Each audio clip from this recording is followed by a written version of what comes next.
ब्रह्मसर तीर्थ में अगस्त जी के कमल की चोरी होने पर ब्रह्म ऋषियों और राज ऋषियों की धर्मोपदेश पूर्ण शपथ। भीष्म जी कहते हैं, युधिष्ठिर, प्राचीन काल में राज ऋषियों और ब्रह्म ऋषियों ने तीर्थ यात्रा करते समय मृणाल की चोरी को ही लेकर आपस में जो शपथ खाई थी वह पुरातन इतिहास मैं तुम्हें सुना रहा हूँ, सुनो। पश्चिम दिशा के प्रसिद्ध तीर्थ प्रभास क्षेत्र में कुछ ऋषियों और राजाओं ने एकत्रित होकर आपस में सलाह की कि हम समस्त भूमंडल के पुण्य तीर्थों की यात्रा करें। हम में से सभी लोगों के मन में इस बात की इच्छा है, अतः अब सब साथ ही चले। ऐसा निश्चय करके शुक्र, अंगिरा, कवि, अगस्त, नारद, पर्वत, भृगु, वशिष्ठ, कश्यप, गौतम, विश्वामित्र, जमदग्नि, गालव, अष्टक, भरद्वाज, अरुधंती देवी, वालखिल्य, ऋषिता, शिवी, दिलीप, नहुष, अम्बरीश, याति, धुंधुमार और पुरु आदि राजा देवराज इंद्र को आगे करके सब तीर्थों में भ्रमण करने लगे। घूमते घूमते माघ की पूर्णिमा को वे पवित्र जल वाली कौशिकी नदी के तट पर जा पहुंचे। सब ने वहां स्नान किया। इस प्रकार अनेकों तीर्थों में स्नान करके निष्पाप होकर वे सब लोग अत्यंत पवित्र ब्रह्मसर पुष्कर नामक तीर्थ में गए। वहां ब्रह्मा जी के सरोवर में स्नान करके उन अग्नि के समान तेजस्वी ब्रह्म ऋषियों और राज ऋषियों ने कमल के पुष्पों का भोजन किया। तत्पश्चात कुछ ब्राह्मण मृणाल खोदने लगे, कुछ कमलों का संग्रह करने लगे। अगस्त ऋषि ने भी कुछ कमल उखाड़कर किनारे पर रख दिए थे, किंतु पोखरे से निकलने पर सब ने देखा कि अगस्त जी के कमल की ही चोरी हो गई है। उस समय अगस्त जी ने संपूर्ण ऋषियों से पूछा कि मेरा कमल किसने चुरा लिया। तब सभी महर्षि घबरा उठे और कहने लगे, मुनिवर, हम लोगों ने तो आपके कमल नहीं चुराए हैं। इस बात की सच्चाई के लिए हम कठोर शपथ खा सकते हैं। ऐसा निश्चय करके उन महर्षियों और राजाओं ने अपने पुत्र पौत्रों के साथ धर्म की ओर दृष्टि रखते हुए क्रमशः शपथ खाना आरंभ किया। भृगु बोले, मुने, जिसने आपके कमल की चोरी की हो उसे गाली सुनाकर बदले में गाली देने और मार खाकर मारने का पाप लगे। वशिष्ठ बोले, जिसने आपके कमल चुराए हों वह स्वाध्याय से विमुख हो जाए, कुत्ता साथ लेकर शिकार खेले और गांव-गांव भीख मांगता फिरे। कश्यप बोले, जो आपका कमल चुरा ले गया हो वह सब जगह सब तरह की वस्तुओं को खरीद बिक्री करे, किसी की धरोहर हड़प लेने का लोभ करे और झूठी गवाही दे। गौतम बोले, जिसने आपके कमल की चोरी की हो वह अहंकारी, बेईमान और अयोग्य के साथ करने वाला खेतीहर, ईर्ष्या युक्त होकर जीवन व्यतीत करे। अंगिरा बोले, जो आपका कमल ले गया हो वह अपवित्र, वेद को मिथ्या बताने वाला, कुत्ते लेकर शिकार खेलने वाला, ब्रह्म हत्यारा, अपने पापों का प्रायश्चित ना करने वाला हो। धुंधुमार बोले, जिसने आपके कमलों की चोरी की हो उसे मित्रों को उपकार ना मानने, शुद्र जाति की स्त्री से संतान उत्पन्न करने और अकेले ही स्वादिष्ट भोजन करने का पाप लगे। पुरु बोले, जो आपका कमल चुरा ले गया हो वह चिकित्सा का व्यवसाय करे, स्त्री की कमाई खाए तथा ससुराल के धन पर गुजारा करे। दिलीप बोले, एक कुएं वाले गांव में रहकर शुद्र जाति की स्त्री से संबंध रखने वाले ब्राह्मण को मृत्यु के पश्चात जिन दुखदायी लोकों में जाना पड़ता है वही लोग उस मनुष्य को भी मिले जो आपके कमल चुरा कर ले गया हो। शुक्र बोले, जिसने आपके कमलों की चोरी की हो उस दिन में मैथुन और राजा की चाकरी करने का पाप लगे। जमदग्नि बोले, जिसने आपके कमल लिए हो वह निश्चित काल में अध्ययन करे, मित्र को ही श्राद्ध में जिमावे तथा स्वयं भी शूद्र के श्राद्ध में भोजन करे। शिवी बोले, जो आपका कमल चुरा ले गया हो वह अग्निहोत्र किए बिना ही मर जाए, यज्ञ में विधन डाले और तपस्वियों के साथ विरोध करे। याति बोले, जिसने आपके कमलों की चोरी की हो वह व्रतधारी होकर भी ऋतु काल के अतिरिक्त समय में स्त्री समागम वेदों का खंडन करे। नहुष बोले, जिसने आपके कमलों का अपहरण किया वह सन्यासी होकर भी घर में रहे, यज्ञ की दीक्षा लेकर भी मन माना बर्ताव करे और वेतन लेकर विद्या पढ़ावे। अम्बरीश बोले, जो आपका कमल ले गया हो वह निरशंस हो, स्त्रियों, बंधु बांधव और गौओं के प्रति अपने धर्म का पालन ना करे तथा ब्रह्म हत्या के पाप का भागी हो। नारद जी बोले, जिसने आपके कमलों का अपहरण किया हो वह देह रूपी ग्रह को ही आत्मा समझे, मर्यादा का उल्लंघन करके शास्त्र पढ़े, उल्टे सीधे स्वर से वेद मंत्र का उच्चारण करे और गुरुजनों का अपमान करने वाला हो। नाभाग बोले, जिसने आपके कमल चुराए हो वह सदा झूठ बोले, संतों के साथ विरोध करे और कीमत लेकर कन्या बेचे। कवि बोले, जिसने आपका कमल लिया वह गौ को लात मारने, सूर्य की ओर मुंह करके पेशाब करने और शरणागत को त्याग देने का पाप का भागी हो। विश्वामित्र बोले, जो आपका कमल उठा ले गया हो वह राजा का पुरोहित और अनाधिकारी का यज्ञ करने वाला हो तथा खरीदे हुए गुलाम को अपने मालिक की खेती में हानि पहुंचाने से जो दोष लगता है वही उसे भी लगे। पर्वत बोले, जिसने आपका कमल चुराया हो वह गांव का मुखिया हो, गधे की सवारी पर चले और पेट भरने के लिए कुत्तों को साथ लेकर शिकार खेले। भरद्वाज बोले, जिसने आपके कमलों की चोरी की हो उस पापी का निर्दयी और असत्यवादी मनुष्यों में रहने वाला सारा का सारा पाप लगे। अष्टक बोले, जिसने आपका कमल चुराया हो वह राजा मंद बुद्धि, स्वेच्छाचारी और पापी होकर अधर्म पूर्वक पृथ्वी का राज्य करे। गालव बोले, जो आपका कमल चुरा ले गया हो वह महापातकों से भी बढ़कर निंदनीय, अपने बंधुओं का अपकार करने वाला तथा दान देकर अपने ही मुंह से उसका बखान करने वाला हो। अरुधंती बोली, जिस स्त्री ने आपका कमल लिया हो वह अपनी सास की निंदा करे, स्वामी से रूठी रहे, अकेली स्वादिष्ट भोजन करे। बालखिल्या बोले, जो आपका कमल ले गया हो, वे अपनी जीविका के लिए गांव के दरवाजे पर एक पैर से खड़ा रहे और धर्म को जानते हुए भी उसका परित्याग कर दे। शुनैह सख बोले, जो द्विज होकर भी सवेरे और शाम को अग्निहोत्र की अवहेलना करके सुखपूर्वक सोता हो तथा सन्यासी होकर भी मनमाना बर्ताव करता हो, ऐसे मनुष्य को जो पाप लगता है वही आपका कमल चुराने वाले को लगे। सुरभि बोली, जिस गऊ ने आपके कमलों की चोरी की हो, उसके पैर बालों की रस्सी से बांधा जाए और उसे दूसरा बछड़ा दिखाकर कांच के बर्तन में दुहा जाए। भीष्म जी कहते हैं, युधिष्ठिर, इस प्रकार जब सब लोग नाना प्रकार की शपथें कर चुके तो देवराज इंद्र बहुत प्रसन्न होकर मुनिवार अगस्त जी के सामने प्रकट हुए। उन्होंने मुनि की ओर दृष्टिपात करके कहा, ब्राह्मण, जो आपका कमल ले गया हो वह यजुर्वेद के ज्ञाता रीतिवज को अथवा सामवेद के विद्वान ब्रह्मचारी को कन्या देने का फल प्राप्त करे तथा वह अर्थवेद का अध्ययन समाप्त करके स्नातक बने। यही नहीं, वह संपूर्ण वेदों का स्वाध्यायी पुण्यशील और धार्मिक होकर ब्रह्मा जी के लोक में गमन करे। अगस्त बोले, इंद्र, आपने जो शपथ की है वह तो आशीर्वाद रूप है, अतः आप ने मेरे कमल लिया है, कृपा उन्हें वापस कीजिए, यही सनातन धर्म है। इंद्र ने कहा, भगवान, मैंने लोभ के कारण नहीं, धर्म सुनने की इच्छा से ही ये कमल उठा लिए थे, अतः आपको मुझ पर क्रोध नहीं करना चाहिए। आज मैंने आप लोगों के मुंह से उस आर्ष सनातन धर्म का श्रवण किया है जो नित्य अविकारी, अनामय और संसार सागर से पार उतारने के लिए पुल के समान है। इससे धार्मिक श्रुतियों का उत्कर्ष सिद्ध होता है। अच्छा, अब आप ये कमल ले लीजिए और मेरा अपराध क्षमा कीजिए। इंद्र के ऐसा कहने पर अगस्त मुनि ने प्रसन्नतापूर्वक वह कमल ले लिया। तदंतर उन सब लोगों ने वन के मार्गों से होते पुण्य तीर्थ यात्रा आरंभ की और पुण्य तीर्थों में जा जाकर गोते लगाए। जो प्रत्येक पर्व के अवसर पर इस पवित्र आख्यान का पाठ करता है उसके ऊपर कोई आपत्ति नहीं आती। वह चिंता और पाप से रहित होकर कल्याण का भागी होता है। जो ऋषियों द्वारा सुरक्षित इस शास्त्र का अध्ययन करता है वह अविनाशी ब्रह्मधाम को प्राप्त होता है। छतर और उपना दान करने के विषय में सूर्य और जमदग्नि मुनि का संवाद। युधिष्ठिर ने पूछा, दादाजी, छाता और जूता दान करने की प्रथा किसने चलाई है? मैं देखता हूँ अनेकों पुण्य अवसर पर इनका दान किया जाता है, अतः इस विषय का यथार्थ वर्णन सुनने की इच्छा हो रही है। भीष्म जी ने कहा, राजन, छाता और जूते की उत्पत्ति तथा उनके प्रचार की वार्ता मैं विस्तार के साथ बता रहा हूँ, सुनो। इन दोनों वस्तुओं का दान किस प्रकार अक्षय होता है तथा ये किस प्रकार पुण्य की प्राप्ति कराने वाली मानी गई है, इसकी भी चर्चा करूंगा। इसमें मैं जमदग्नि और भगवान सूर्य का संवाद प्रसिद्ध है। पूर्व काल की बात है। एक दिन भृगु नंदन जमदग्नि जी धनुष चलाने की क्रीड़ा कर रहे थे। वे बार बार धनुष पर बाण रखकर उन्हें फेंकते उनकी पत्नी रेणुका उन तेजस्वी बाणों को ला ला कर दिया करती थी। इस प्रकार खेलते खेलते दोपहर हो गया। मुनि ने पुनः अपने बाणों को दूर फेंककर रेणुका से कहा, प्रिय, जाओ, मेरे धनुष से छूटे हुए इन बाणों को झटपट उठा लाओ, मैं फिर इन्हें धनुष पर रख कर चलाऊंगा। आज्ञा पाप कर रेणुका चल दी। सूर्य की कड़ी धूप से उसका मस्तक गर्म हो उठा। तपी हुई भूमि पर उसके पैर जलने लगे, तब वह एक वृक्ष की छाया में जाकर खड़ी हो गई, किंतु उसे स्वामी के शाप का डर लगा हुआ था, इसलिए वहां घड़ी भर से अधिक ना ठहर सकी। पुनः बाण लेने के लिए आगे बढ़ गई। जब बाण लेकर लौटी तो बहुत खिन्न हो रही थी। पैरों के जलने से जो दुख होता था उसको किसी तरह सहती भय से थरथर कांपते हुए पति के पास आई। उस समय महर्षि कुपित होकर बार बार पूछने लगे, रेणुके, तुम्हारे आने में इतनी देर क्यों हुई? रेणुका बोली, तपोधन, मेरा सिर तप गया, पैरों में जलन होने लगी, सूर्य के प्रचंड तेज से आगे बढ़ने का साहस न हुआ, इसलिए थोड़ी देर तक वृक्ष की छाया में खड़ी होकर विश्राम लेने लगी थी। यही कारण है कि आपकी आज्ञा का पालन करने में विलंब हुआ, अतः आप मुझ पर क्रोध न करें। जमदग्नि ने कहा, प्रिय, जिसने तुझे कष्ट पहुंचाया है उस प्रचंड सूर्य को आज मैं अपने बाणों से मार गिराऊंगा। भीष्म जी कहते हैं, युधिष्ठिर, ऐसा कहकर महर्षि जमदग्नि ने अपने दिव्य धनुष की टंकार फैलाई और बहुत से बाण हाथ में लेकर वे सूर्य की ओर मुंह करके खड़े हो गए।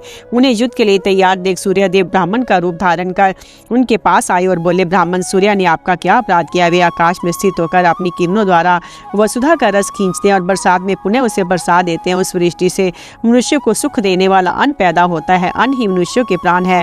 ये बात वेद में भी बताई गई है। अपने किरण जाल से मंडित भगवान सूर्य सातों द्वीप की पृथ्वी को वर्षा के जल से अपलावित करते हैं। उसी से नाना प्रकार के अन्न, फल, फूल और घास पात आदि उत्पन्न होते हैं। जात कर्म, व्रत, अपनायन, विवाह, गोदान, शास्त्रीय दान, संयोग और धन संग्रह आदि सारे कार्य अन्न से ही संपन्न होते हैं। इस बात को आप भी जानते हैं। भला सूर्य को मार गिराने से आपको क्या लाभ होगा? अतएव मैं प्रार्थना पूर्वक आपको प्रसन्न करना चाहता हूँ। सूर्य देव के यो प्रार्थना करने पर अग्नि के समान तेजस्वी जमदग्नि मुनि को क्रोध शांत नहीं हुआ। वे कहने लगे, मैं ज्ञान दृष्टि से पहचान गया हूँ, तुम ही सूर्य हो, अतः आज दंड देकर तुम्हें अवश्य ही विनय सिखाऊंगा। इसमें तनिक भी संदेह नहीं कि अपने बाणों से तुम्हारे शरीर के टुकड़े टुकड़े कर डालूंगा। सूर्य ने कहा, ब्रह्म ऋषि, आप धनुधारियों में श्रेष्ठ हैं, अवश्य ही मेरे सिर के टुकड़े कर सकते हैं। यद्यपि मैं आपका अपराधी हूँ तो भी इस समय आपकी शरण में आया हूँ, ऐसा समझकर मेरी रक्षा कीजिए। ये सुनकर महर्षि जमदग्नि हंस पड़े और कहने लगे, सूर्यदेव, अब तुम्हें भय नहीं मानना चाहिए, क्योंकि मेरी शरण में आ गए और जो शरण में आए हुए को मारता है उसे गुरु पत्नी गमन, ब्रह्म हत्या और मदिरा पान का पाप लगता है।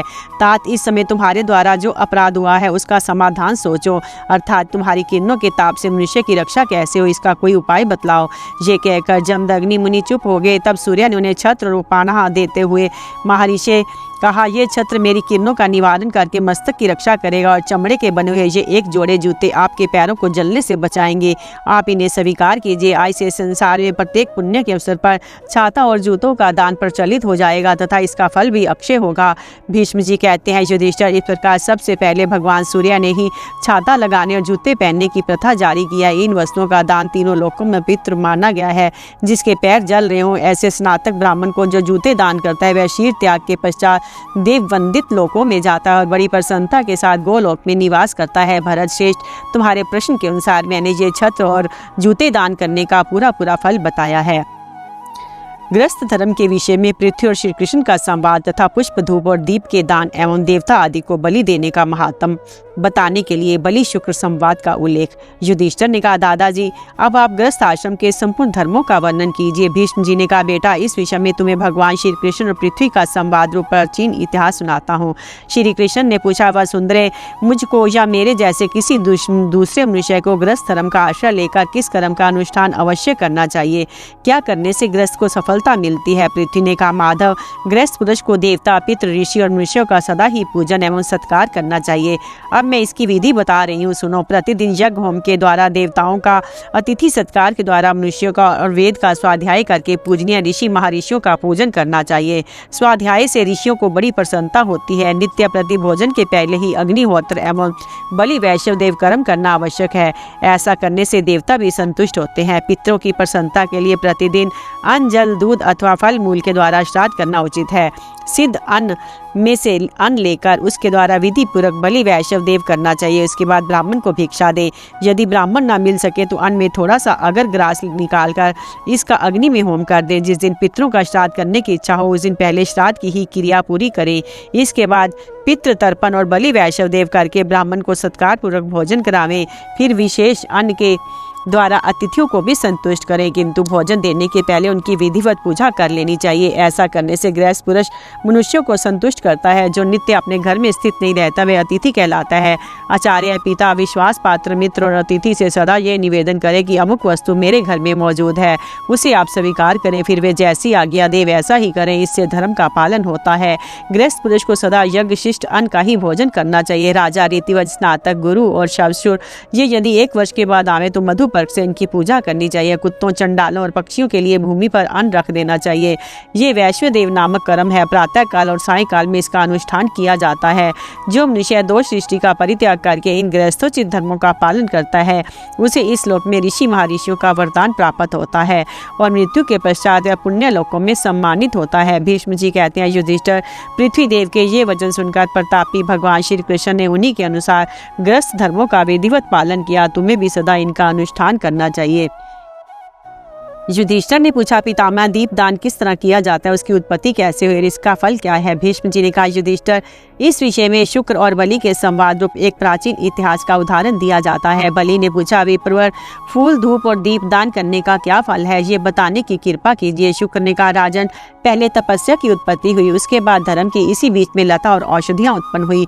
अनेकों प्रकार की सोमलता, अमृत, विष तथा दूसरे दूसरे तीनों का प्रादुर्भाव हुआ।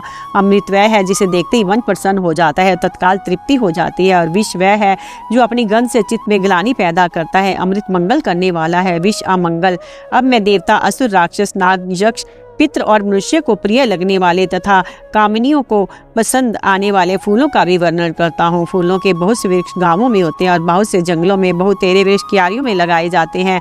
बहुत से पर्वत आदि पर अपने आप पैदा होते हैं। इन वृक्षों में कुछ तो कांटेदार होते हैं, कुछ बिना कांटों के। इन सब में रूप, रस और गंध विद्यमान रहते हैं। गंध 2 प्रकार की होती है, अच्छी और बुरी। अच्छी गंध वाले फूल देवताओं को प्रिय होते हैं। जिन वृक्षों में कांटे नहीं होते उनके सफेद रंग वाले फूल ही देवता लोग अधिक पसंद करते हैं। अर्थवेद में में बताया गया कि शत्रु का अनिष्ट करने के लिए किए जाने वाले अभिचार कर्म में लाल फूलों वाली कड़वी और कंटाकिरण औषधियों का उपयोग करना चाहिए। जिन फूलों में कांटे अधिक हो, जिनका हाथ से स्पर्श करना कठिन जान पड़े, जिनका रंग अधिकतर लाल या काला हो तथा जिसका असर तीखा हो, ऐसे फूल भूत प्रेतों के काम आते हैं। मनुष्यों को तो वे फूल प्रिय होते हैं जिनका रूप सुंदर और रस मधुर हो तथा जो देखने पर हृदय को आनंददायी जान पड़े। शमशान अथवा जीर्ण शीर्ण देवालय में पैदा हुए फूलों को पौष्टिक कर्म विवाह तथा एकांत विहार में उपयोग नहीं करना चाहिए। पर्वतों के शिखर पर उत्पन्न हुए सुंदर सुगंधित पुष्पों को धोकर शास्त्रोक्त विधि के अनुसार उन्हें देवताओं पर चढ़ाना चाहिए। देवता फूलों की सुगंध से, यक्ष और राक्षस उनके दर्शन से, नागन उनका भली भांति उपभोग करने से और मनुष्य उनके गंध दर्शन एवं उपयोग तत्वों से ही संतुष्ट होते हैं। फूल चढ़ाने से देवता तत्काल प्रसन्न हो जाते हैं और सिद्ध संकल्प होने के कारण वे मनुष्य को मनोवांछित तथा मनोरम भोग देकर उनकी भलाई करते हैं। देवताओं को यदि संतुष्ट और सम्मानित किया जाता है तो भी वे मनुष्यों को संतोष और आदर देते हैं। यदि उनकी अवहेलना की गई हो तो वे अवज्ञा करने वाले नीच मनुष्यों को अपनी क्रोध अग्नि से भस्म कर डालते हैं। इसके बाद धूप दान का फल सुनो। धूप भी अच्छे और बुरे कई तरह के होते हैं। मुख्यतः उनके 3 भेद हैं, निर्यास, सारी और कृत्रिम। इन धूपों की गंध भी अच्छी और बुरी 2 प्रकार की होती है। ये सब बातें विस्तार के साथ सुनो। वृक्षों के रस गोंद का निर्यास करते हैं। सल की नामक वृक्ष के सिवा अन्य वृक्षों से प्रकट हुए निर्यास में धूप देवताओं को अधिक प्रिय होता है। उनमें गूगल सबसे श्रेष्ठ है। उन काष्ठों को आग में जलाने पर सुगंध प्रकट होती है। उन्हें सारी धूप कहते हैं। उनमें अगुरु की प्रधानता है। सारी धूप विशेषतः यक्ष, राक्षस और नागों को प्रिय होते हैं। दैत्य लोग सल की तथा उसी तरह के अन्य वृक्षों की गोंद का बना हुआ धूप पसंद करते हैं। सर्ज रस आदि पार्थिव रस तथा सुगंधित कोष्ठ औषधियों को मिलाकर शक्कर और घृत से संयुक्त करके जो अष्टगंध आदि धूप तैयार किया जाता है वही कृत्रिम है। मनुष्य उसका ही विशेष उपयोग करते हैं। उससे देवता, दानव आदि भी शीघ्र संतुष्ट होते हैं। इनके सिवा भोग विलास के लिए उपयोगी और भी अनेकों प्रकार के धूप हैं जो केवल मनुष्यों के व्यवहार में आते हैं। फूलों को चढ़ाने का जो फूल बताया गया है वही धूप निवेदन करने का भी है। धूप भी देवताओं की प्रसन्नता बढ़ाने वाले हैं। अब दीप दान का उत्तम फल बतला रहा हूँ।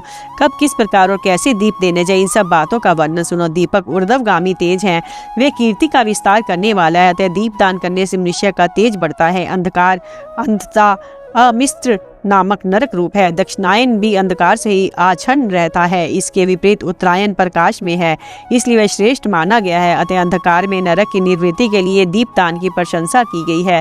दीपक की शिखा ऊर्ध्वगामिनी होती है, वह अंधकार को दूर करने की दवा है। इसलिए जो दीपदान करता है उसे निश्चय ही ऊर्ध्व गति की प्राप्ति होती है।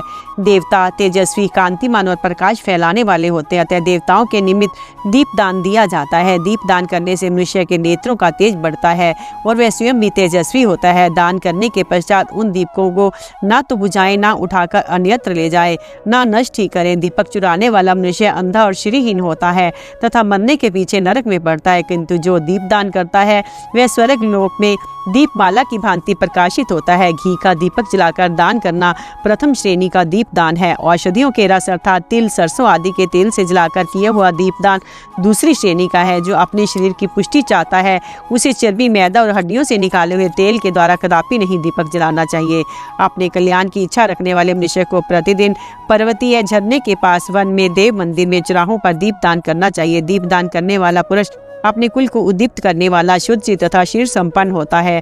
अंत में वह प्रकाश में लोकों में जाता है। अब मैं देवता, यक्ष, सर्प, मनुष्य, भूत और राक्षसों की बलि समर्पण करने से जो लाभ होता है उसका वर्णन करता हूँ।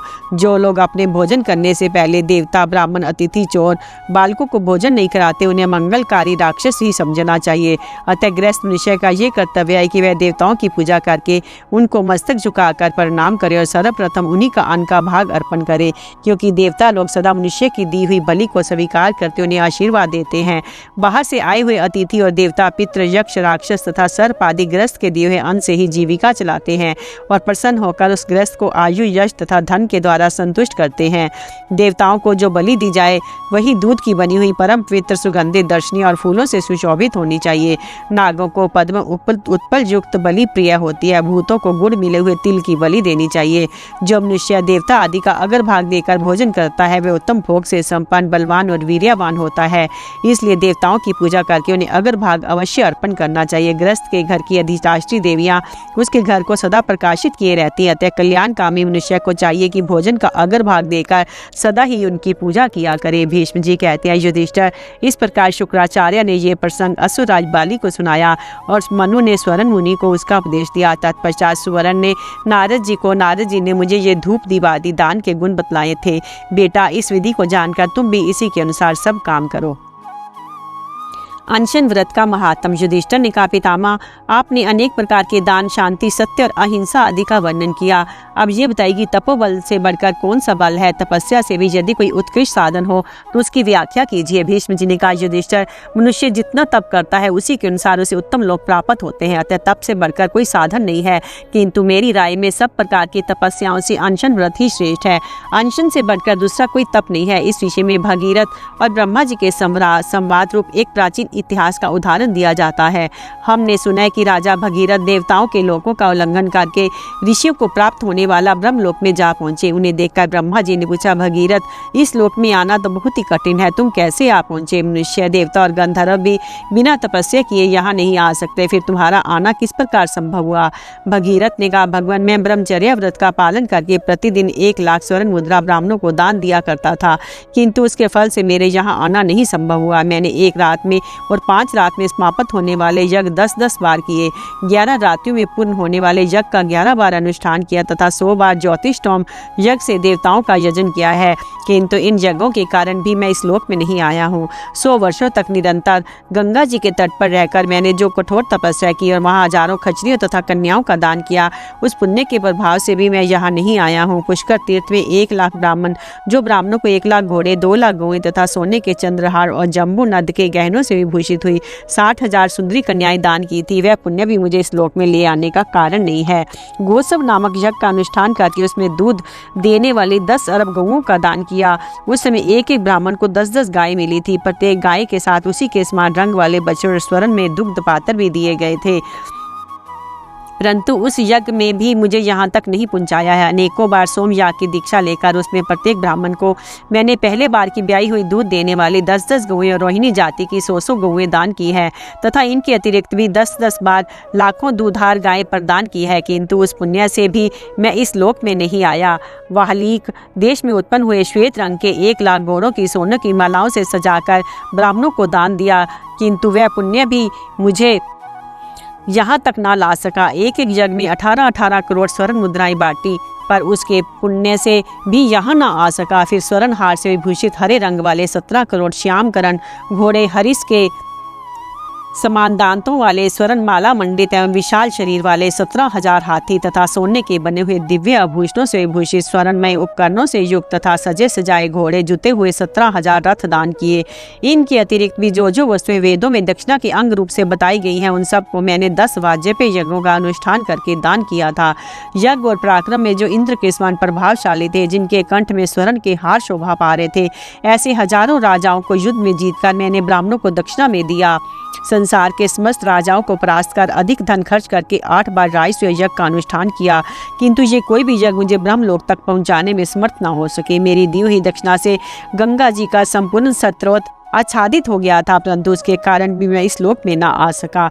उस यज्ञ में मैंने प्रत्येक ब्राह्मण को 3-3 बार सोने के अलंकारों से विभूषित 2000 घोड़े और 100 अच्छे गांव दिए थे। मिताहारी, मौन और शांत भाव से रहकर मैंने हिमालय पर्वत पर बहुत काल तक तपस्या की थी, जिससे प्रसन्न होकर भगवान शंकर ने गंगा जी की दुसह धारा को अपने मस्तक पर धारण किया, किंतु वह तपस्या भी मुझे यहाँ लाने के कारण नहीं है। मैंने अनेकों बार सम्यक क्षेप याग किए, 10,000 साध्यस यागों का अनुष्ठान किया, कई बार 13 और 12 दिनों में समाप्त होने वाला याग और पुंडरी का नामक यज्ञ पूर्ण किए, परंतु उनके फलों से भी यहाँ तक आने में सफल ना हो सका।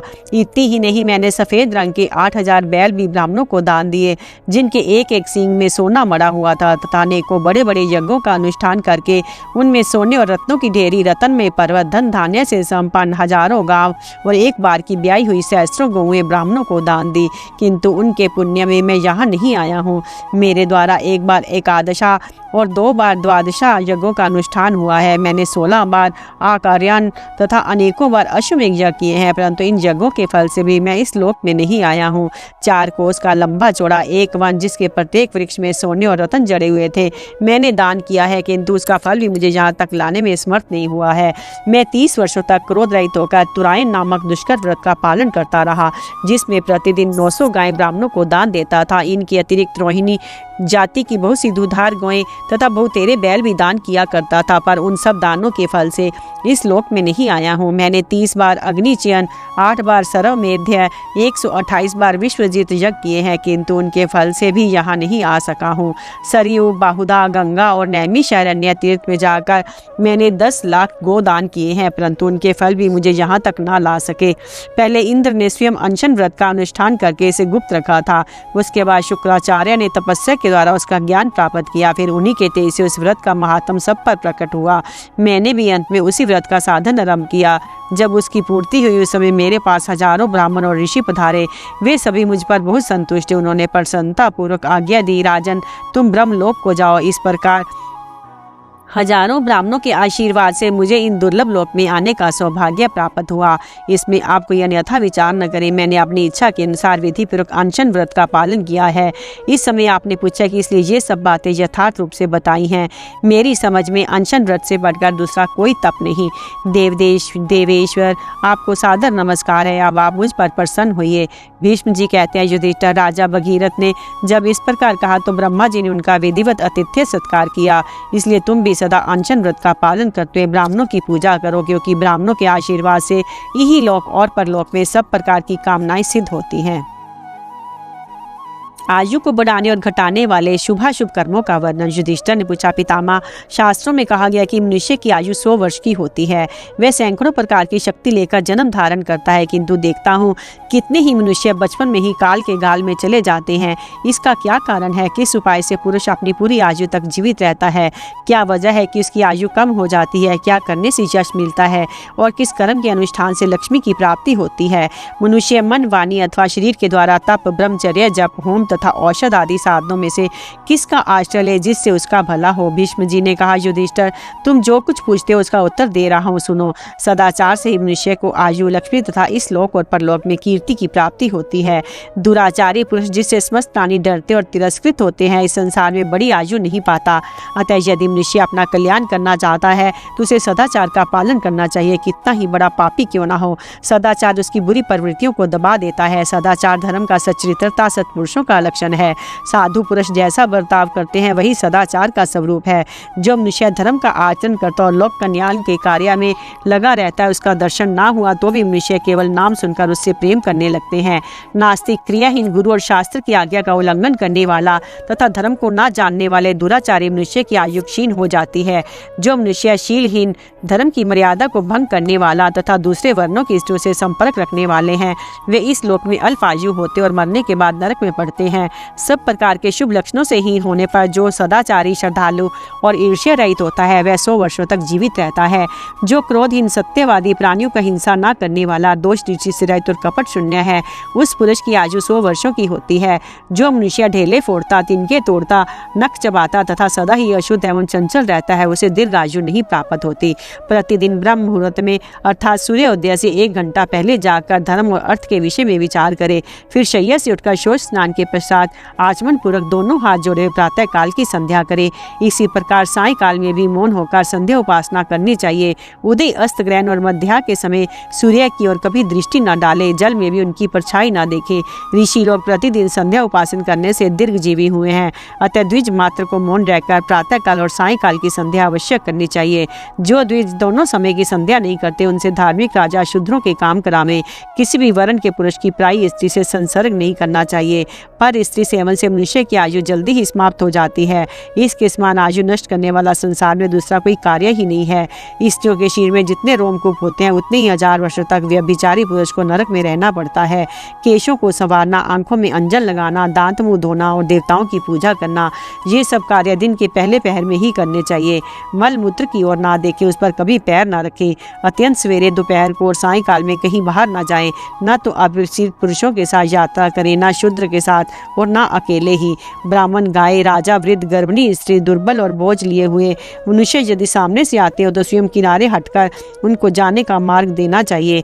मार्ग में चलते समय परिचित वृक्षों और सभी चौराहों को दाहिनी ओर छोड़ना चाहिए। प्रातःकाल, सायंकाल, मध्य रात और विशेषतः आधी रात के समय कभी चौराहों पर ना रहे।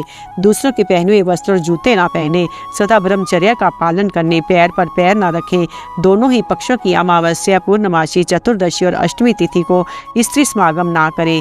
दूसरों की निंदा, बदनामी और चुगली ना करें। किसी के मर्म पर आघात ना करें। क्रूरता भरी बात ना बोलें। औरों को नीचा ना दिखावें। जिसके कहने से दूसरों का उद्वेग होता हो वह रुखाई से भरी हुई बात पाप लोक में ले जाने वाली होती है। उसे कभी मुंह से ना निकालें। वचन रूपी बाण मुंह से निकलते हैं, जिनकी चोट खाकर मनुष्य रात दिन शोक में पड़ा रहता है। अतः जिनसे दूसरे मनुष्य के मर्म पर आघात लगा हो, विद्वान पुरुष को ऐसे वचनों का प्रयोग नहीं करना चाहिए। बाणों से बींधा हुआ, फरसे से काटा हुआ वन पुनः अंकुरित हो जाता है, किंतु दुर्वचन रूपी शास्त्र से किया भयंकर घाव कभी नहीं भरता। करनी, नालीक और नाराज ये यदि शरीर में लग जाएं तो निकाले जा सकते हैं, किंतु वचन रूपी कांटे को निकाल जाना असंभव है। वह सदा हृदय में कसकता रहता है। हीनांग, अधिकांग, अपड़, निंदित, क्रूप, धनहीन और असत्यवादी मनुष्य की खिल्ली नहीं उड़ानी चाहिए। नास्तिकता, वेदों की निंदा, देवताओं के प्रति अनुचित आक्षेप, द्वेष, उद्दंडता और कठोरता, इन दुर्गुणों का त्याग कर देना चाहिए। क्रोध में आकर पुत्र या शिष्य के सिवाय किसी को डंडे मारने अथवा जमीन पर गिराना उचित नहीं है। हाँ, शिक्षा के लिए पुत्र और शिष्य को ताड़ना देना शास्त्र सम्मत है। ब्राह्मण की निंदा से दूर रहें। घर घर घूमकर नक्षत्र और तिथि न बताया करें। इन सब नियमों का पालन करने से मनुष्य की आयु नहीं क्षीण होती। मल मूत्र त्यागने और रास्ता चलने के बाद तथा स्वाध्याय भोजन के पहले पैर धो लेने चाहिए, जिस पर किसी की दूषित दृष्टि ना पड़ी हो तथा जल से धोया गया हो तथा जल जिसकी ब्राह्मण प्रशंसा करते हो। यही 3 वस्तुएं देवताओं ने ब्राह्मणों के उपयोग में लाने योग्य और पवित्र बताई हैं। गृहस्थ पुरुष प्रतिदिन अग्निहोत्र करें, सन्यासियों को भिक्षा दे और मौन रहकर नित्य ही दंत धावन करे। सवेरे सोकर उठने के बाद पहले माता पिता, आचार्य तथा अन्य गुरुजनों को प्रणाम करना चाहिए। इससे दीर्घायु प्राप्त होती है। सूर्य उदय होने तक कभी ना सोएं। यदि किसी दिन ऐसा हो जाए तो प्रायश्चित करें। शास्त्रों में जिन कोष्ठों का दांतन निषिद्ध माना गया उन्हें काम में न लें। शास्त्र विहित काष्ठ का ही दंत धावन करें, किंतु पर्व के दिन उसे भी त्याग दें। सदा सावधान रहकर दिन में उत्तर की ओर मुंह करके ही मल मूत्र का त्याग करें। दंत धावन किए बिना देवताओं की पूजा न करें। देव पूजा किए बिना गुरु, वृद्ध, धार्मिक तथा विद्वान पुरुष को छोड़कर दूसरे किसी के पास न जाएं। बुद्धिमान मनुष्य मलिन दर्पण में मुंह न देखे। गर्भिणी स्त्री के साथ समागम न करें तथा उत्तर और पश्चिम की ओर सिरहाना करके ना सोएं। केवल पूर्व तथा दक्षिण दिशा की ओर ही सिर करके सोना उचित है। टूटी और ढीली खाट पर नहीं सोना चाहिए। अंधेरे में पड़ी हुई शैया पर भी सहसा शयन करना उचित नहीं है। उजाला करके पहले उसे अच्छी तरह देख लेना चाहिए। इसी तरह पलंग पर कभी भी तिरछा होकर नहीं, सदा सीधे ही सोना चाहिए। नास्तिक मनुष्यों के साथ काम पड़ने पर भी ना जाएं। उनके साथ कोई प्रतिज्ञा भी ना करें। आसन को पैर से खींचकर ना बैठें। कभी भी नंगा होकर अथवा रात में ना नहाएं। स्नान के पश्चात अपने अंगों में मालिश ना करावें। स्नान किए बिना चंदन ना लगावें। नहा लेने पर गीले वस्त्र ना फहरावें और भीगे कपड़े कभी ना पहने। गले में पड़ी हुई माला को ना खींचे, उसे कपड़ों के ऊपर ना पहने तथा रजस्वला स्त्री के साथ कभी बातचीत ना करें। बोए हुए खेत में, गांव के आसपास तथा पानी में कभी मल मूत्र का त्याग नहीं करना चाहिए। भोजन करने वाला मनुष्य पहले 3 बार जल से आचमन करे, फिर भोजन के पश्चात 3 आचमन करके 2 बार मुंह धोवे। सदा पूर्व की ओर मुंह करके मौन होकर भोजन करना चाहिए। परोसे हुए अन्न की निंदा नहीं करनी चाहिए। भोजन के पश्चात मन ही मन अग्नि का ध्यान करना चाहिए। जो मनुष्य पूर्व दिशा की ओर मुंह करके भोजन करता है उसे दीर्घायु, जो दक्षिण की ओर मुंह करके अन्न ग्रहण करता है उसे यश, जो पश्चिम की ओर मुख करके भोजन करता है उसे धन और उत्तर विमुख होकर भोजन करता है उसे सत्य की प्राप्ति होती है। अग्नि का स्पर्श करके जल से संपूर्ण इंद्रियों का, सब अंगों का, नाभि का और दोनों हथेलियों का स्पर्श करे। भूसा, भस्म, बाल और मुर्दे की खोपड़ी आदि पर कभी न बैठे। दूसरे के नहाए हुए जल का दूर से ही परित्याग कर दें। शांति होम और गायत्री का जप करें। बैठकर ही भोजन करते। चलते फिरते कभी भोजन नहीं करना चाहिए।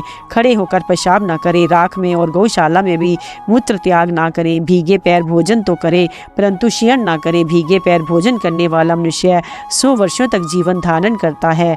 भोजन करके हाथ मुंह धोए बिना अपवित्र रहता है। ऐसी अवस्था में उसे अग्नि, गौ तथा ब्राह्मण इन 3 तेजस्वियों का स्पर्श नहीं करना चाहिए।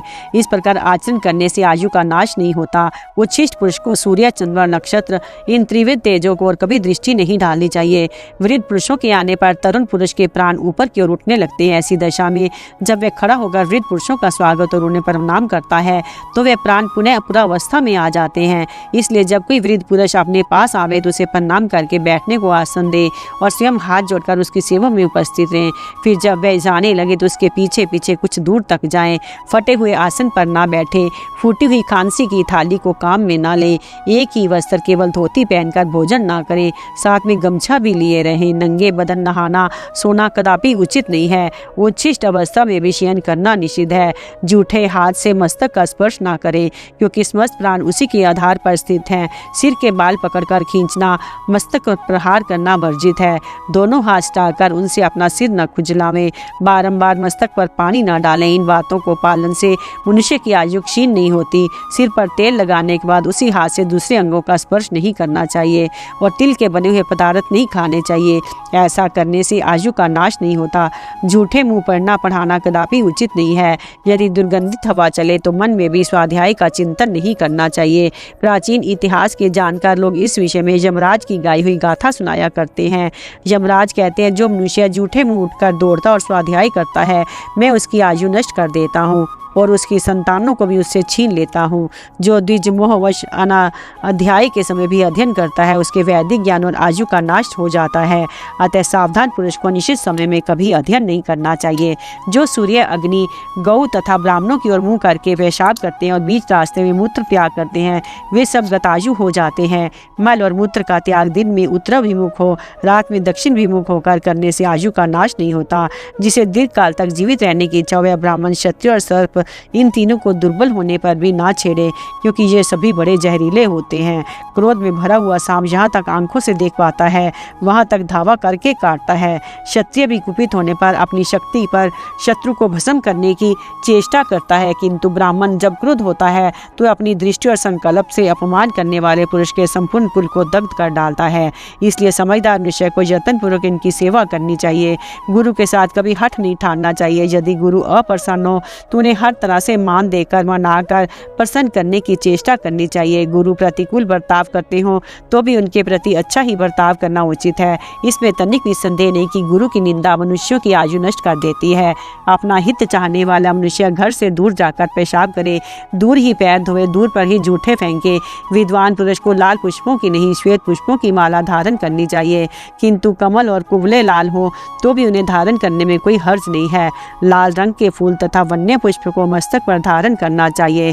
सोने की माला कभी भी पहनने से अशुद्ध नहीं होती। स्नान के पश्चात मनुष्य को अपने ललाट पर गीला चंदन लगाना चाहिए। कपड़ों में कभी उलटफेर नहीं करना चाहिए। दूसरे के पहने हुए कपड़े ना पहने। जिसकी कोर फट गई हो उसको भी ना धारणा करे। सोते समय के लिए दूसरा, सड़कों पर घूमने के लिए दूसरा और देवताओं की पूजा के लिए भी दूसरा ही वस्त्र रखना चाहिए। प्रियंग, चंदन, बिल्लव, तगर तथा केसर आदि सुगंधित वस्तुएं शरीर में लगानी चाहिए। स्नान करके पवित्र हो वस्त्र एवं आभूषणों से विभूषित होकर उपवास करें। सभी पर्वों के समय ब्रह्मचर्य का पालन करना आवश्यक है। किसी के साथ एक पात्र में भोजन करना निषिद्ध है। जिसको रजस्वला स्त्री ने छू दिया हो, जिसमें से सार निकाल लिया गया हो, ऐसे अन्न को कदापि भक्षण न करें। जो तरसती हुई दृष्टि से अन्न की ओर देख रहा हो उसे दिए बिना भोजन करना उचित नहीं है। बुद्धिमान पुरुष को चाहिए किसी अपवित्र मनुष्य के निकट अथवा सत्पुरुषों के सामने बैठकर भोजन ना करें।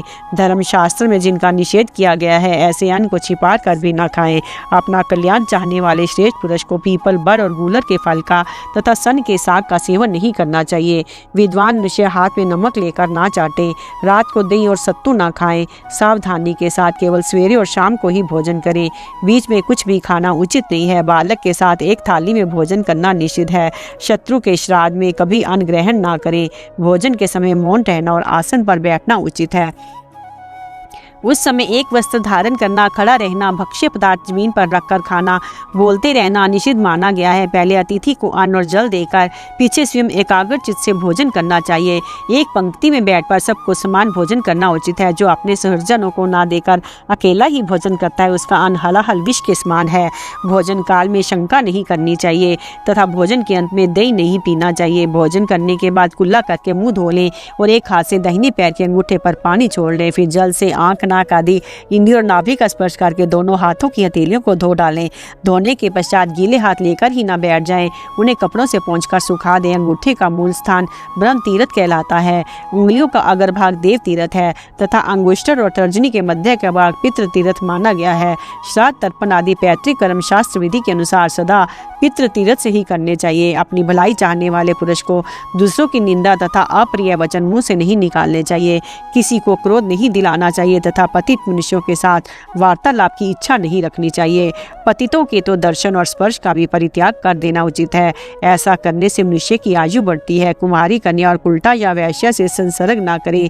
अपनी पत्नी के साथ भी दिन में तथा ऋतुकाल के अतिरिक्त समय में समागम ना करें, इससे आयु की वृद्धि होती है। अपने अपने तीर्थ में आचमन करके कार्य आरंभ करें और उसके पूर्ण होने के पश्चात पुनः 3 बार आचमन करके 2 बार मुंह पोंछ लें। इससे मनुष्य शुद्ध हो जाता है। पहले नेत्र, नासिका आदि इंद्रियों को 1 बार स्पर्श करके 3 बार अपने ऊपर जल छिड़के। इसके बाद वेदोक्त विधि के अनुसार देव यज्ञ और पितृ यज्ञ करने चाहिए। अब ब्राह्मण के लिए भोजन की आदि और अंत में जो पवित्र और हितकारक शुद्ध का विधान है उसे बताता हूँ, सुनो। ब्राह्मण को प्रत्येक शुद्धि के कार्य में ब्रह्म तीर्थ से आचमन करना चाहिए। थूकने और छींकने के बाद आचमन करने से ब्राह्मण पवित्र होता है। बूढ़े कुटुंबी और दरिद्र मित्र को अपने घर पर आश्रय देना चाहिए, इससे धन और आयु की वृद्धि होती है। प्रेवा, तोता और मैना आदि पक्षियों को घर में रहना अभ्युदकारी एवं मंगल में है। ये तेल पायिक पशु की भांति अमंगल करने वाले नहीं होते। उद्दीप्त, गिरिध, कपोत तथा भ्रमर नामक पक्षी आदि कभी घर में आ जाए तो शांति करानी चाहिए, क्योंकि ये अमंगलकारी होते हैं। महात्माओं की निंदा से भी मनुष्य का अकल्याण होता है। महात्मा पुरुषों के गुप्त कर्म कभी किसी पर भी प्रकट नहीं करने चाहिए। प्राय स्त्री के संसर्ग से सदा बचे रहना चाहिए, इससे दीर्घायु की प्राप्ति होती है। अपनी उन्नति चाहने वाले बुद्धिमान पुरुष को उचित है कि ब्राह्मण के द्वारा वास्तु पूजन पूर्वक आरंभ कराएं और अच्छे कारीगर के द्वारा बनाए हुए घर में निवास करें। नींद लेना, पढ़ना और भोजन करना निषिद्ध माना गया है।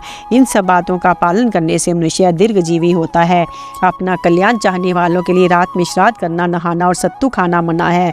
भोजन के पश्चात केशों को संवारना अच्छा नहीं है। निश्चित पदार्थों के सिवा जितनी खाने पीने की वस्तुएं हैं उनका उचित मात्रा में सेवन करें। जल पात्र में रखा हुआ जल पिए। रात्रि के समय खूब डटकर भोजन ना करें। पक्षियों की हिंसा से दूर रहे। उत्तम कुल में उत्पन्न और योग्य अवस्था को प्राप्त हुई सुलक्षणा कन्या के साथ विवाह करें। उसके गर्भ से संतान उत्पन्न करके वंश परंपरा की रक्षा करें। ज्ञान तथा कुल धर्म की शिक्षा पाने के लिए पुत्रों को विद्वान गुरु के आश्रय में भेज दें। कन्या उत्पन्न होने पर कुलीन एवं बुद्धिमान वर्ग के साथ उसका विवाह कर दें। पुत्र का विवाह भी उत्तम कुल की कन्या के साथ करें। भृत्या भी अच्छे कुल के मनुष्य को ही बनावे। मस्तक पर से स्नान करके देव कार्य और पितृ कार्य करें। जिस नक्षत्र में अपना जन्म हुआ उसमें श्राद्ध करना वर्जित है। पूर्वा और उत्तरा भाद्रपदा कृतिका नक्षत्र में जो श्राद्ध का निषेध है। संपूर्ण दारुण नक्षत्रों और प्रत्ययरी तारा का भी परित्याग कर देना चाहिए। सारांश ये है कि ज्योतिष शास्त्र के भीतर जिन नक्षत्रों में श्राद्ध का निषेध किया गया है उन सब में देव कार्य और पितृ कार्य नहीं करने चाहिए। पूर्व या उत्तर की ओर मुंह करके हजामत बनवानी चाहिए, इससे आयु की वृद्धि होती है। निंदा करना अधर्म बताया गया है, इसलिए दूसरों की ओर अपनी भी निंदा नहीं करनी चाहिए। जो कन्या किसी अंग से हीन हो अथवा जो अधिक अंग वाली हो, जिसके गोत्र और परवर अपने ही समान हो तथा जो नाना के कुल में उत्पन्न हुई हो, उसके साथ विवाह नहीं करना चाहिए। जिसके कुल का पता ना हो, जो नीच कुल में पैदा हुई हो, जिसके शरीर का रंग पीला हो तथा जो कुष्ठ रोग वाली हो, उसके साथ विवाह करना निषिद्ध है। जिस कुल में किसी को मिर्गी, सफेद कोट तथा राज्य क्षमा तपैदिक की बीमारी हो, वह कन्या भी विवाहने योग्य नहीं मानी गई है। जो सुलक्षणा उत्तम आचरण वाली और देखने में सुंदरी हो, उसके साथ विवाह करना उचित है। अपने से श्रेष्ठ या समान कुल में विवाह करना चाहिए। अपने कल्याण की इच्छा रखने वाले पुरुष को नीच जाति वाले एवं पतित कन्या का परिग्रहण कदापि नहीं करना चाहिए। अग्नि की स्थापना करके ब्राह्मणों द्वारा बताई हुई संपूर्ण वेद विहित क्रियाओं का यत्न पूर्वक अनुष्ठान करना चाहिए। स्त्रियों से ईर्ष्या रखना उचित नहीं है। प्रत्येक उपाय से अपनी स्त्री की रक्षा करनी चाहिए। ईर्ष्या करने से आयु क्षीण होती है, इसलिए उसे त्याग देना ही उचित है। सवेरे सूर्योदय के समय और दिन में सोने से आयु का नाश होता है। अच्छे लोग रात में अपवित्र होकर नहीं सोते, पर स्त्री से व्यभिचार करना और हजामत बनवाकर बिना नहाए रहना भी आयु की हानि करने वाला है। अपवित्र अवस्था में वेदाभ्यास का यत्नपूर्वक त्याग करें। संध्या काल में स्नान, भोजन और अध्ययन वर्जित है। उस समय शुद्धचित होकर ध्यान करने के सिवा कोई काम न करें। ब्राह्मणों की पूजा, देवताओं को नमस्कार और गुरुजनों को प्रणाम स्नान के बाद ही करने चाहिए। बिना बुलाए कहीं भी जाना उचित नहीं है, किंतु यज्ञ देखने के लिए बिना निमंत्रण के भी जाने में कोई हर्ज नहीं है। जहाँ अपना आदर न होता वहाँ जाने से आयु का नाश होता है। अकेले प्रदेश जाना, रात में यात्रा करना मना है। यदि किसी काम के लिए बाहर जाए तो संध्या होने के पहले ही घर लौट आना चाहिए। माता पिता और गुरुजनों की आज्ञा का विलंब पालन करना चाहिए। उनकी आज्ञा हितकर है या अहितकर, इसका विचार नहीं करना चाहिए। युधिष्ठिर, क्षत्रियों को वेद और धनुर्वेद के अभ्यास का यत्न करना चाहिए तथा हाथी घोड़े की सवारी और रथ हाँकने की कला में निपुणता प्राप्त करनी चाहिए। राजन, तुम सदा उद्योगी बने रहो, क्योंकि उद्योगी मनुष्य ही सुखी और उन्नतिशील होता है। शत्रु, भृत्य और स्वजन भी उसका प्रभाव नहीं कर सकते। जो राजा सदा प्रजा की रक्षा में संलग्न रहता है, उसे कभी हानि नहीं उठानी पड़ती। तुम तर्क शास्त्र और शब्द शास्त्र का अध्ययन करो, संगीत और समस्त कलाओं का ज्ञान प्राप्त करो। तुम्हारे प्रति दिन, पुराण, इतिहास, उपाख्यान तथा महात्माओं के जीवन चरित्र का श्रवण करना चाहिए। यदि अपनी पत्नी रजस्वला हो तो उसके पास ना जाएं, उसे भी अपने निकट ना बुलावें। चौथे दिन जब वह स्नान कर ले तो रात्रि में उसके पास जाना चाहिए। पांचवें दिन पति के पास जाने से कन्या पैदा होती है। छठे दिन स्त्री सहवास करने से पुत्र का जन्म होता है। विद्वान पुरुष को इसी विधि से पत्नी के साथ समागम करना चाहिए। सजातीय, बंधु संबंधी और मित्रों का सदा आदर करना उचित है। अपनी शक्ति के अनुसार यज्ञ करके उसमें नाना प्रकार की दक्षिणा देनी चाहिए। तदंतर गृहस्थी की अवधि समाप्त हो जाने पर वानप्रस्थ के नियमों का पालन करते हुए वन में निवास करना चाहिए। युधिष्ठिर, इस प्रकार मैंने तुमसे आयु की वृद्धि करने वाले नियमों का संक्षेप से वर्णन किया है। जो नियम बाकी रह गए हैं उन्हें तुम वेद के विद्वान ब्राह्मणों से पूछकर जान लेना। सदाचार ही कल्याण का जनक और कीर्ति को बढ़ाने वाले हैं। उसी से आयु की वृद्धि होती है और वही बुरे लक्षणों का नाश करता है। संपूर्ण आगमों में सदाचार ही श्रेष्ठ बतलाया गया है। सदाचार से धर्म उत्पन्न होता और धर्म के प्रभाव से आयु की वृद्धि होती है। पूर्व काल में ब्रह्मा जी ने सब वर्ण के लोगों पर दया करके ये उपदेश दिया था। ये यश, आयु और स्वर्ग की प्राप्ति कराने वाला तथा परम कल्याण का आधार है।